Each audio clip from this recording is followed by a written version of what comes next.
যেই নারী স্বামীর কথার অবদ্ধ হয়, স্বামীর কথার বাহিরে যায়, সে শুধুমাত্র স্বামীর কথাকে অবজ্ঞা করে না, বরং সে আল্লাহর হুকুমকে অবজ্ঞা করে। বলেন সবাই নাউজুবিল্লাহ। কারণ আল্লাহ রসুল বলেছেন, আল্লাহ ছাড়া কাউকে যদি সেজদা দেওয়া জায়েজ থাকতো, আমি তোমাদেরকে স্বামীর সামনে সেজদা করতে বলতাম। সুবহানাল্লাহ পড়বেন না আপনার সবাই? একজন নারীর জন্য আল্লাহ এবং তার রসুলের পরে কারো আদেশ মানা যদি বাধ্যতামূলক হয়, এটা একমাত্র স্বামীর আদেশ, যুবক ভাইরা, ঠিক কিনা বলেন? তো যেই মেয়েরা স্বামীর আদেশ মানে না, এই মেয়েরা কখনো পারিবারিক জীবনে সুখ পায় না, স্বামীর কাছে আদর পায় না, স্বামীর কাছে ভালোবাসা পায় না, এবং এই সমস্ত অবদ্ধ নারীদের জীবনের সর্বশেষ রেজাল্ট হচ্ছে তালাক। তালাক ছাড়া এদের জীবনে ভালো কিছু আশা করা যায় না, ঠিক কিনা বলে? এই জন্য প্রিয় বোন, যদি সুখী হতে চান, স্বামী যে আদেশ করছে, স্বামী যেমনে বলছে, যেমন করে বলছে, try to follow his instruction.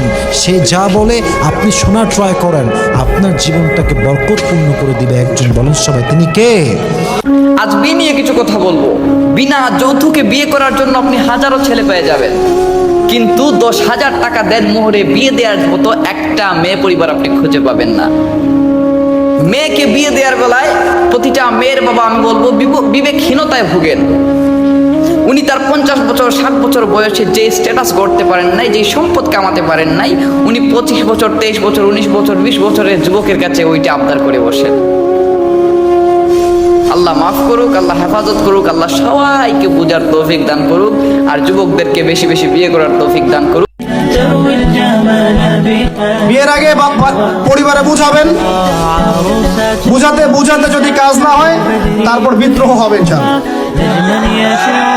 আর মনে রাখবেন, প্রত্যেক বিদ্রোহের পরেই সফলতা আসে, ঠিক আছে? পৃথিবীর একজন মানুষ ভুল করবে না, কিন্তু মাপ চাবে, ছোট হবে, তার নাম স্বামী। কারণ মেয়েরা, নবী রাসূলুল্লাহ সাল্লাল্লাহু আলাইহি ওয়াসাল্লাম বলেছেন, তাদেরকে বাঁকা হাট থেকে তৈরি করা হয়েছে। বেশি সোজা করতে যাওয়া ভেঙে যাবে। সব জায়গায় পোদ্দারি করবেন। আমি সবসময় বলি, বাসা একটু বিড়াল হয়ে থাকবেন, বিড়াল হয়ে, একটু বোকা হয়ে থাকবেন।